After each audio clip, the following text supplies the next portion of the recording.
Olá, vamos resolver aqui o exercício 17.1. Então temos o seguinte aqui. Assinalar a alternativa correta.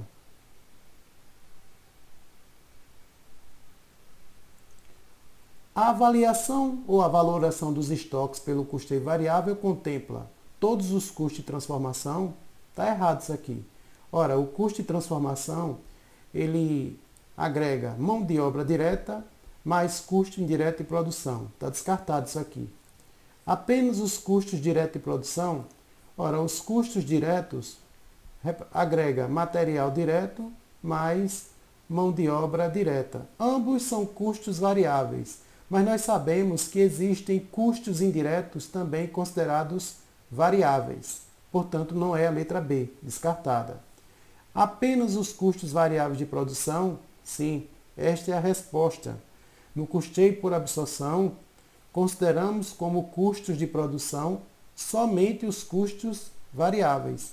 Se os custos de produção consideram somente os custos variáveis, então os estoques também serão avaliados pelo custo variável ou pelos custos variáveis.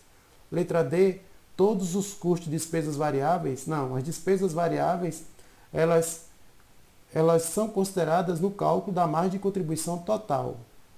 Então, a letra D descartado. Letra E, todos os custos de despesas, não, e nem todos os custos. Então, o primeiro aqui, a resposta é a letra C. Ficamos com a letra C. Segundo, a avaliação dos estoques pelo custeio por absorção contempla apenas os custos diretos de produção. Nós vimos que os custos diretos de produção representam o somatório do material direto mais a mão de obra direta. Ambos são custos variáveis, mas os custos variáveis vão além dos custos diretos. Existem também custos indiretos variáveis que nós consideramos na produção. Mas não é somente os custos diretos. São os custos diretos mais os custos indiretos de produção. O custeio por absorção ele não considera apenas os custos diretos. Custos diretos mais custos indiretos. Apenas os custos fixos? Não. Custos fixos mais custos variáveis. Custos de produção e de administração? De administração não, porque na administração nós temos despesas. Todos os custos de produção? Sim. Todos os custos de produção, sejam eles diretos mais indiretos, ou então fixos mais variáveis. Todos os custos de produção. 2. A avaliação dos estoques pelo custeio por absorção contempla todos os custos de produção. Por quê? Porque no cálculo do custo de produção, a filosofia ou a metodologia do custeio por absorção considera todos os custos de produção. Apenas os custos com a transformação? Também não. E esse custo de transformação, ele corresponde aqui ao somatório da mão de obra direta mais o custo indireto de produção. Então, segundo, letra D. Terceiro, quando há diferença no valor do resultado operacional entre o custeio variável e o custeio por absorção, ora, esta diferença ela está sempre apenas no tratamento dado aos custos fixos. A diferença entre os estoques finais e, consequentemente, entre os resultados do custeio variável e do custeio por absorção, a distorção, essa diferença, está nos custos fixos. Por quê? Porque os custos fixos totais são considerados como despesas pelo custeio variável e, obviamente, diminuindo seu resultado.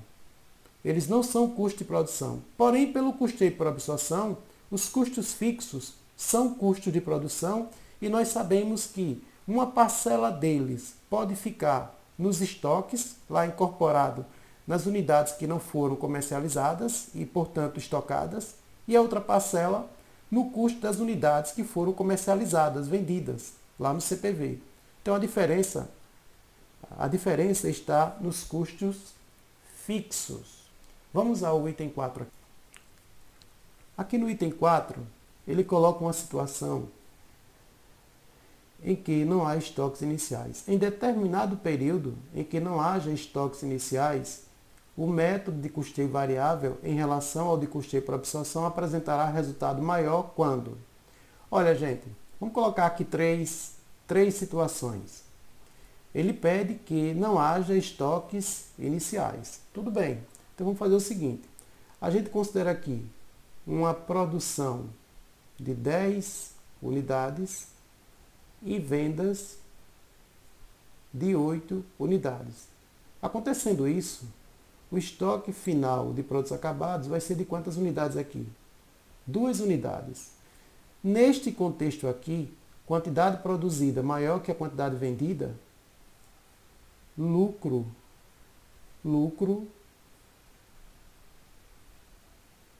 maior no absorção. Agora observe aqui. Ele coloca um outro contexto. Aí eu tenho outro contexto aqui. Se eu considerar aqui um estoque inicial de produtos acabados de 4 unidades. 4 unidades. Exatamente isso. Coloco aqui 4 unidades. Aí jogo aqui uma produção de 10 unidades. E vendas de 8 unidades. Quem vai ser aqui o estoque final de produtos acabados? 4 mais 10, 14. 14 menos 8, tenho quanto aqui? Não, vou fazer o seguinte, a gente vende aqui 12 unidades. Olhem só. Havia 4 unidades estocadas, foram produzidas 10 e vendidas 12.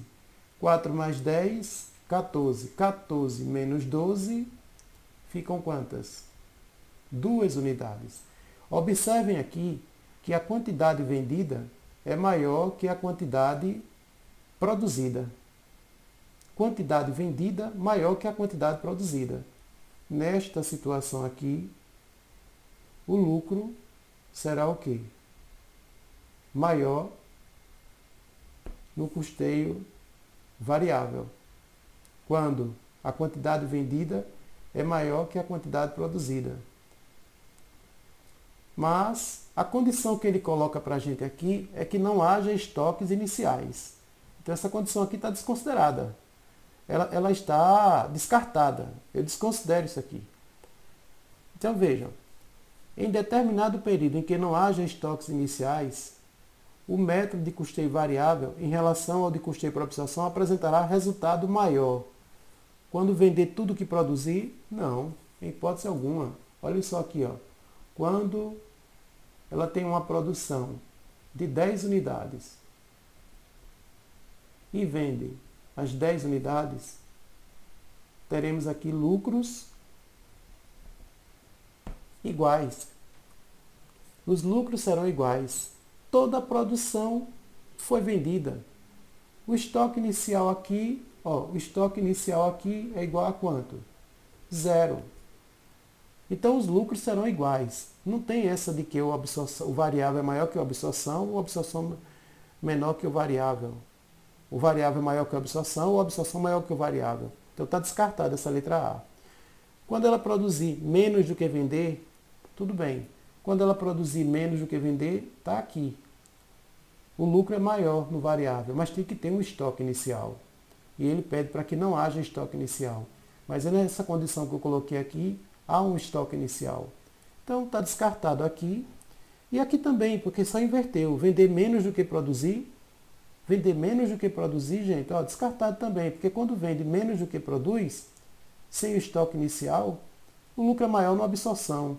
Não é maior no variável. O lucro é maior na absorção. Quando ela produzir mais do que vender, quando ela produzir mais do que vender, o lucro é maior também na absorção. Então, nenhuma das alternativas satisfaz a condição. Muito boa essa questão para a gente poder analisar. Vejam esses contextos. Então, quarto, letra E. Quinto, empresas com atividades sazonais, considerando-se que nos meses em que não haja demanda Não haja demanda, mas haja produção. Ou seja, há demanda, não haja demanda, não há demanda, mas há produção, mas não vendas. Os resultados mensais apurados vão oscilar mais pelo custeio variável, mais pelo custeio por absorção, igualmente pelos dois. Ora, se for igualmente, não vai ter essa oscilação. O que é produzido é vendido, né? Igualmente, mas somente se as vendas forem superiores à produção, mais pelo custeio variável, mas somente se a produção for maior que as vendas. Olha, se a atividade é sazonal, vai haver oscilação. Então, observe o seguinte, quando essa oscilação aqui é nas vendas, e não tenho venda, os resultados mensais apurados vão oscilar mais onde? Mais pelo custeio variável. A resposta aqui é mais pelo custeio variável, exatamente isso. Por quê? Porque vocês podem observar o seguinte, que no custeio variável, o lucro ele é influenciado pelo volume de vendas. No custeio por absorção, o lucro é influenciado pelo volume de produção. Então, o contexto aqui apresentado nos mostra que os resultados mensais apurados vão oscilar mais pelo custeio variável, por conta da oscilação das vendas. 17.1, item 5, resposta letra A. Fechado esse exercício.